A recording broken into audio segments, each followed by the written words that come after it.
Ever wonder what keeps the U.S. Army rolling? And I don't just mean like the tanks and the tech. Hmm. I'm talking about the sustainment, the, often overlooked backbone of every mission. Yeah. So we are diving deep into Army Doctrine publication 40, Chapter 3, to break it all down, how the Army sustains its unified land operations. Yeah, you're right. It is often overlooked, but it is absolutely critical. You can almost think of it as the art and science of making sure the Army has what it needs, where and when it's needed to accomplish any mission anywhere in the world. Okay, so sustainment, not just logistics, right? This is bigger than like beans and bullets. Exactly. ADP Forgier really paints sustainment as a strategic powerhouse. We're talking about everything from, building international partnerships to pre-positioning equipment around the world, all the way down to, ensuring in-transit visibility of supplies. So how does this strategic powerhouse actually work within the Army's four strategic roles? Yeah. Shaping, preventing, prevailing, consolidating. Great question. The document really emphasizes how sustainment efforts, they have to adapt to each role. For example, during the 2003 invasion of Iraq, sustainment looked very, very different in the shaping phase versus, say, the prevailing phase. Now, that's what I call a real-world example. Walk us through those differences. What did sustainment actually look like in each phase? Sure. So in the shaping phase, it was about securing agreements with countries like Kuwait to stage troops and equipment.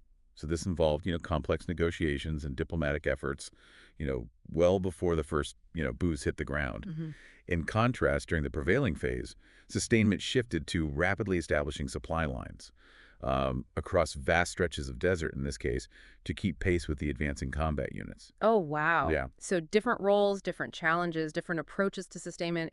It's incredible how adaptable the system needs to be. But one thing remains constant, right? Effective sustainment empowers commanders on the ground. absolutely. ADP 4.0 calls this freedom of action. Now, freedom of action sounds, I don't know, pretty high level. What does that really mean for like a commander, in the field? So imagine you're a commander, right? And you're facing a critical decision point, in battle. With a robust sustainment system in place, you can confidently maneuver your forces, knowing that you have the fuel, the ammunition, the supplies, to really exploit an enemy weakness. Without it, you're constantly kind of looking over your shoulder, worried about stretched supply lines, running low on essential resources. You're basically paralyzed. Precisely. And the chapter really highlights the importance of things like Army Preposition Stocks, or APS, which plays a huge role in extending the Army's operational reach and giving commanders more options. So APS, is that like having a giant strategically placed go bag for the Army? Exactly. These are massive stockpiles of equipment and supplies that are strategically positioned around the world. So instead of having to ship everything from scratch, the Army can rapidly deploy forces knowing they will have what they need when they arrive. There are 5 categories: unit sets, operational project stocks, Army War Reserve sustainment stocks, War Reserve stocks for allies, and activity sets. We're talking, what, tanks, ammunition, food, medical supplies. I mean, it sounds incredibly expensive. I guess you can't really put a price tag on readiness, though. And it gives the U.S. a strategic edge. Just think about the Korean Peninsula. With APS strategically positioned there, the U.S. can respond to a crisis much, much faster than if we had to ship everything across the Pacific. Mm. And that speed can be the difference between deterring a conflict and actually having to, fight a war. So APS is like a strategic deterrent in itself. Hmm. It's fascinating to think about sustainment impacting everything from like diplomacy to combat readiness. Precisely. And the document really, really emphasizes that sustainment, it's not just about reacting to events, as they happen. It's about proactively shaping the operational environment. And a big part of that is sustainment preparation of the operational environment. Okay, I have to admit that sounds a bit like jargon to me. Break it down. What does that actually entail? Yeah, you're right. It can sound a bit technical.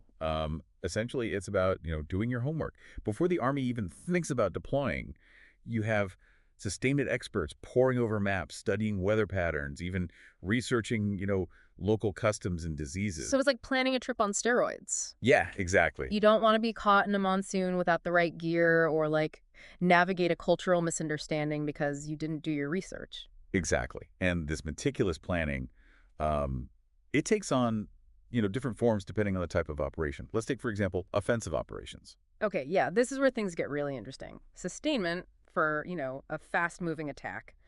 Must be a whole different ballgame. Absolutely. During the first Gulf War, logisticians actually dubbed the rapid advance to liberate Kuwait the Great Wheel.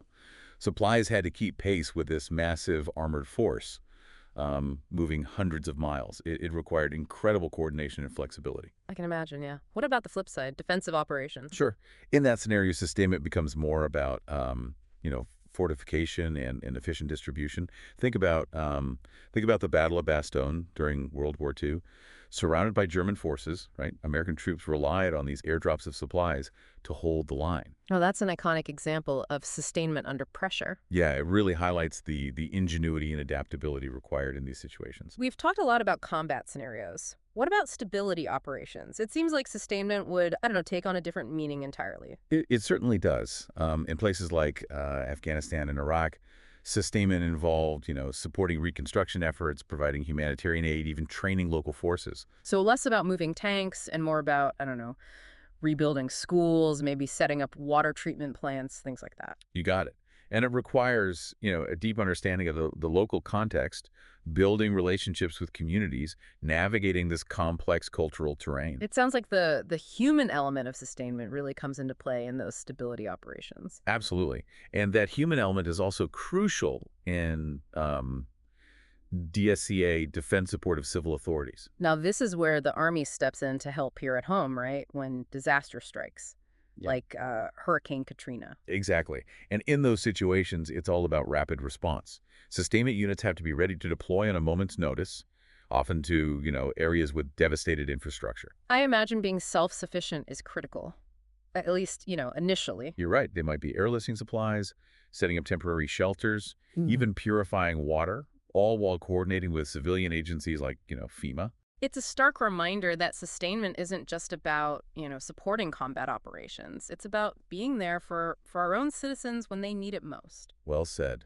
And that brings us to the often overlooked phase of consolidating gains. This is about making sure those hard-won victories actually last, right? Exactly. Sustainment shifts towards long-term stability, supporting economic development, training local security forces to take over from the Army. Yeah. It's about creating the conditions where peace can, take root. It sounds like the long game of sustainment. You could say that.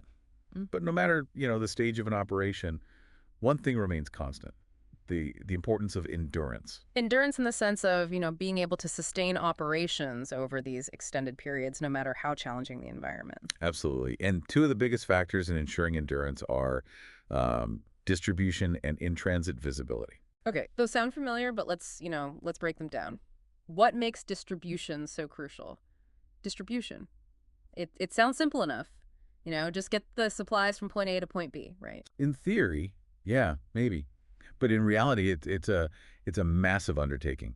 We're talking about, coordinating multiple modes of transportation, ships, planes, trucks, even pack animals in some cases. Wow. And all of this is happening in, potentially hostile environments, often with very limited infrastructure. So think like navigating bombed out roads, securing supply routes against, potential ambush, dealing with unpredictable weather. You're getting the picture. And it's not just about, moving supplies forward. We also have to consider the reverse flow, what ADP 4.0 calls the retrograde of material. So bring things back from the field, damaged equipment, excess supplies, that sort of thing. Basically, cleaning up after the mission. Exactly. During the wars in Iraq and Afghanistan, retrograde can be huge focus, especially as the U.S. began, drawing down its presence. It was a massive logistical undertaking. I can imagine. And probably not as simple as just, loading everything onto a cargo plane and flying it home. Not at all. No. It involved, everything from dismantling bases and shipping equipment to, disposing of hazardous materials responsibly, coordinating with, host nations. It sounds like an incredibly complex and often overlooked aspect of sustainment. Almost like a microcosm of the entire operation, but in reverse. You could say that. And it highlights how sustainment is involved in every single stage of an operation, right up to the very end, what the document calls a theater closing. So when it's time to pack up and head home? Right. And again, it's not as simple as it sounds. We're talking about, closing down bases, accounting for every, piece of equipment, terminating contracts. and making sure that, nothing is left behind that could pose a risk to, local populations or the environment. It sounds like the ultimate moving day checklist, but like, Yeah, on a massive scale. it really is. And just like every other stage, it requires meticulous planning, coordination, and a deep, deep understanding of the local context. Well, I have to say, this deep dive into ADP for Euro has been eye-opening. It's given me a whole new appreciation for the complexity and importance of sustainment in the Army. I agree. It's often said that, amateurs talk about tactics, but professionals study logistics. And this chapter really, really drives that point home. It certainly does. It's clear that sustainment in all its forms is absolutely essential to everything the Army does. It truly is the backbone of Army operations. It's been a pleasure breaking it all down with you today. Until next time, thanks for taking this deep dive with us.